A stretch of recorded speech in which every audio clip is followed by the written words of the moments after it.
捨てられたメス犬ネネとホームレスボルワン。第一章、捨てられたメス犬ネネ。ネネは7歳のメス犬でした。幼い頃、彼女は現在の飼い主に引き取られ、家族の一員として愛されて育ちました。特に子供たちと遊ぶのが大好きでした。しかし、成長するにつれて、ネネの保護本能が強くなり、家族を守るために他人に対して攻撃的になることが増えてきました。飼い主はネネの行動がわからず、次第に彼女を疎ましく思うようになりました。そして、引っ越ししの際にネネを置き去りにすることにしました。ネネは捨てられた時、深い悲しみと混乱に陥りました。彼女は自分のどこが悪かったのかわからず、飼い主の愛情を失ったことにとても心を痛めました。それでも、ネネは飼い主への愛情を捨てきれず、彼らの幸せを願い続けたのです。第2章、魔法使いとの出会い。捨てられた後は行くあてもなく、森の中をさまよっていたネネは、ある日、不思議な光に導かれるように歩き始めました。その光の先には、長い白髪と優しい目を持つ魔法使いが立っていました。君はなぜここにいるのかね？魔法使いは優しく問いかけました。ネネは自分の過去を思い出し、悲しげに泣きました。魔法使いはネネの目をじっと見つめ、君の心の中には純粋な愛がある、と言いました。ネネは驚きながらも、その言葉にびっくりしました。魔法使いはネネに魔法をかけ、彼女を人間の姿に変えました。ネネは新しい人生を歩む決意をし、人間として生活して他人を助けることの喜びを知り、自分の存在意義を見つけていくのです。第3章、新しい人生。ネネは新しい名前を名乗り、小さなペットショップを開きました。彼女は動物たちへの深い愛情と優れたサービスで評判を呼び、次第に多くの顧客を引き寄せました。ネネの成功の鍵は、常に動物たちの幸せを第一に考えるその信念でした。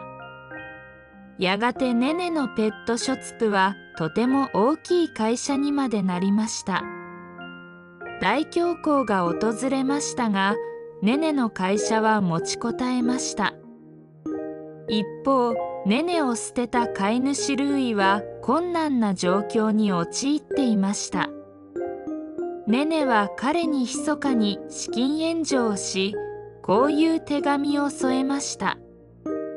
余裕が出たら、かわいそうな犬や猫、動物たちに施しの援助をしてあげてください。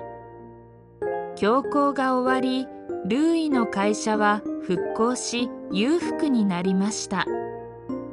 しかし、ルーイは自分のことだけにお金を使い、ますます堕落していきました。ネネは悲しみました。ネネは人でいるのが嫌になりました。彼女は魔法使いに頼み、元の姿の野良犬に戻してもらいました。人の世の名誉や地位よりも美しい心を失いたくなかったのです。魔法使いはネネを元の姿の野良犬に戻したとき、秘密の魔法をネネにかけました。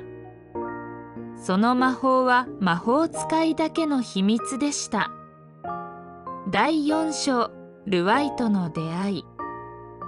ルワイはかつては普通の生活を送っていましたが、純粋な心を持つがゆえに人々に騙され、財産を失いました。失意の中でホームレスとなり、人間社会が嫌いになりました。しかし、彼の心の中にはまだ他者を助けたいという強い願いが残っていました。元の犬に戻ったネネは魔法の森の中を失意と共に行くあてもなく歩いていました。そこでテントで生活しているルワイに出会いました。ルワイはネネを温かく迎え入れました。ルワイとネネの共同生活が始まりました。ある寒い冬の夜、ルワイは自分の薄い毛布にくるまりながら空腹に耐えていました。彼の隣には同じく空腹で震えるネネがいました。ルワイは自分のポケットから最後のパンのかけらを取り出し、ネネに差し出しました。これを食べな、ネネ。君が元気でいてくれることが僕にとって一番大切なんだ。ネネはルワイの手からパンを受け取り、感謝の気持ちでいっぱいになりました。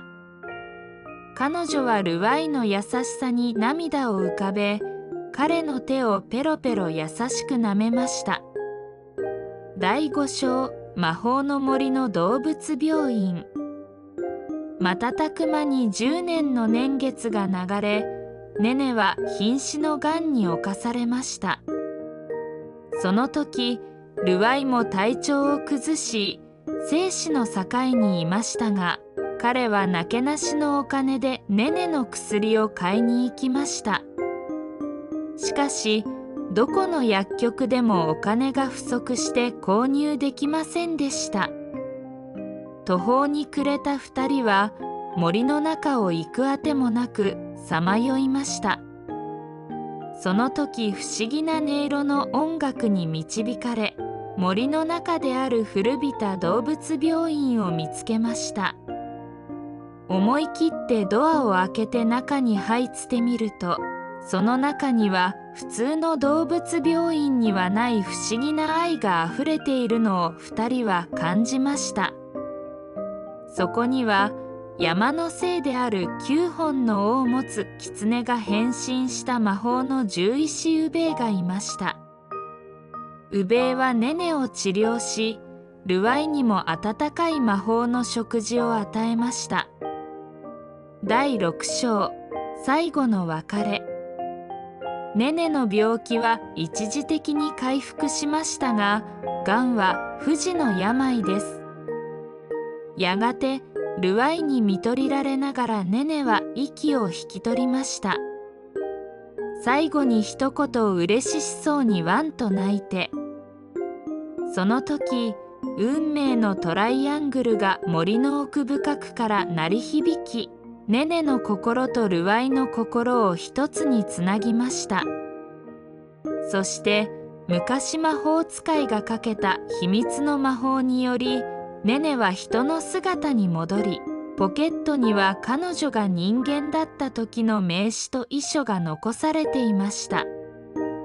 すべての財産を心温かいルワイに渡すという内容でした。ルワイは半信半疑ながら名刺の住所に行き、驚くことに本当に使い切れないほどの大金を得ました。彼はそれでもホームレスを続け、困っている動物たちのためにそのお金を使いました。彼は一度お礼を言いに魔法の森の動物病院に行きましたが、見つけることはできませんでした。その病院は必要なものが必要な時にしか見つけられない伝説の魔法の森の動物病院だったのです。続く。